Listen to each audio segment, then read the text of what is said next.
50s. My grandmother, she graduated from the Hubei Institute of Fine Art in 1951. You know, she loved art, basically. She was really passionate about it. She draw a lot of times on her own at home.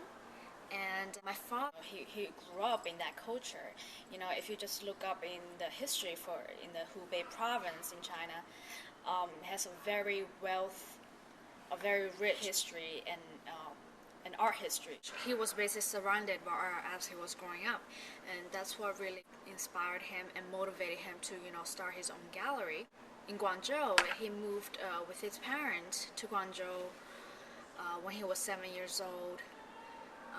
That's how you know everything got started. You know, just passionate, you know, about art, and he just wanted to dedicate the rest of his career to art.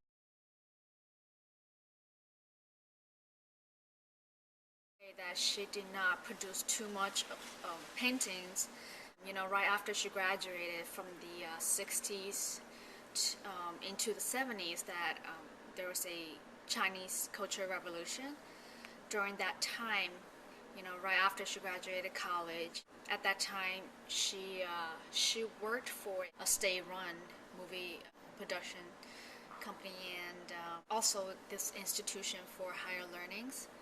So she haven't really, you know, had the chance to really just dedicate herself to producing, you know, some of her own artworks and everything like that. So there's very few drawings from her left for the next generation. I mean, we have very few. We have like, you know, probably like 4 or 5 of them. Other really, you know, didn't want to sell any of that, leave them to us, and so he haven't really hung her paintings over the galleries.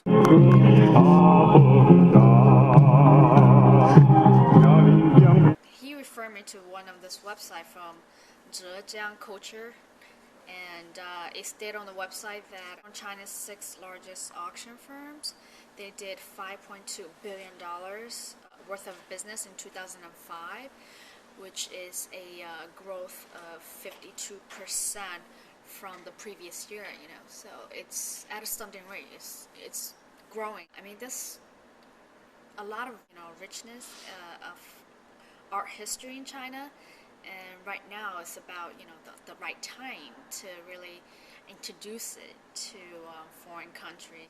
What we're doing right now, you know, doing a culture exchange, talking about Chinese culture and art. Actually, you know, he just told me, you know, I just found that out, that he's also working with some of the Russian and artists from France as well. You see where life takes you. It's interesting. Right now, he's trying to stay domestic, you know, trying to keep things personal and, you know, community based. He wanted to make the gallery as a platform, you know, to communicate cultures, you know, culture exchange, having that to build friendship, you know, having that platform to getting the culture out there.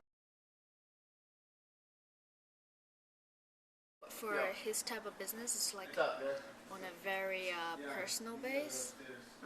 So no, I mean, the internet, it's a good medium to like showcase some of the artworks, you know, to get your name out there. But majority of the business comes from like personal relationship network, because you really have to talk to the person.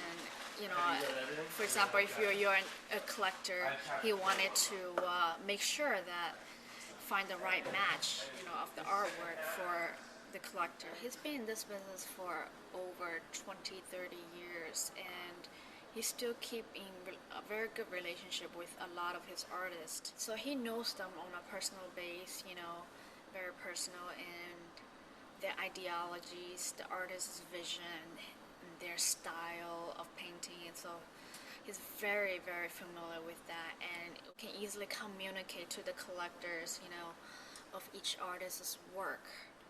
I would say with the experience he has, you know, over the past 30 years, I think that's one of the major difference.